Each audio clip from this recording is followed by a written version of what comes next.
بسم اللہ الرحمن الرحیم، السلام علیکم ورحمۃ اللہ وبرکاتہ۔ آپ حضرات کے سامنے آج جو ویڈیو لے کر حاضر خدمت ہوا ہوں، یہ والدین کے حقوق کے حوالے سے ہے کہ والدین سے کیسا برتاؤ کریں، ان کو احساس دلاتے رہیں کہ وہ آپ کے لیے قیمتی ہیں۔ والدین کا احترام کیجیے، ان کی موجودگی میں فون کو دور رکھیے، ان کی عزت و تعظیم کیجیے اور محبت سے دیکھیے۔ ان کی بات کو مت کاٹیں بلکہ توجہ سے سنیں، ان کی رائے کو مقدم رکھتے ہوئے ان کے حکم اور مشورے کو قبول کیجیے۔ ان کے ساتھ اچھی خبر شیئر کیجیے اور بری خبر سنانے سے بچیے۔ ہر معاملے میں ان کو ترجیح دیں۔ ان کے دوستوں کی بھی تعظیم کیجیے، ان کے احسانات اکثر یاد کرتے رہیے۔ ایک ہی بات کو دوبارہ بھی کریں تو ایسے سنیں جیسے پہلی دفعہ سن رہے ہوں۔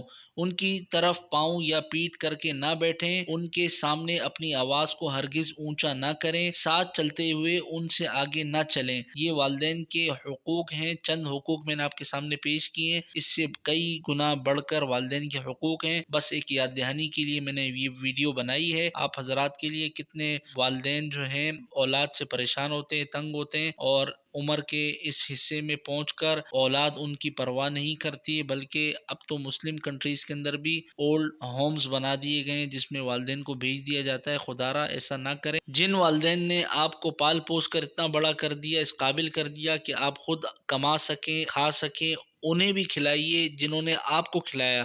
اللہ تعالیٰ قرآن مجید میں فرماتے ہیں وَلَا تَقُل لَّهُمَا اُفٍّ وَلَا تَنْهَرْهُمَا۔ قرآن کریم میں بھی اللہ تعالیٰ نے لفظ اف کا استعمال کیا ہے۔ تو خدا را آج جو بوئیں گے کل وہ کاٹیں گے۔ آج اگر آپ نے اپنے والدین کے ساتھ بدسلوکی کی تو کل آپ کو بھی اپنی اولاد سے وہی بدسلوکی بھگتنا پڑے گی۔ اس ویڈیو کو آگے بھی شیئر کیجیے گا، کیا پتہ کوئی ہمارا بھولا بھٹکا مسلمان بھائی رائے راست پر آ جائے۔ جزاک اللہ خیرہ۔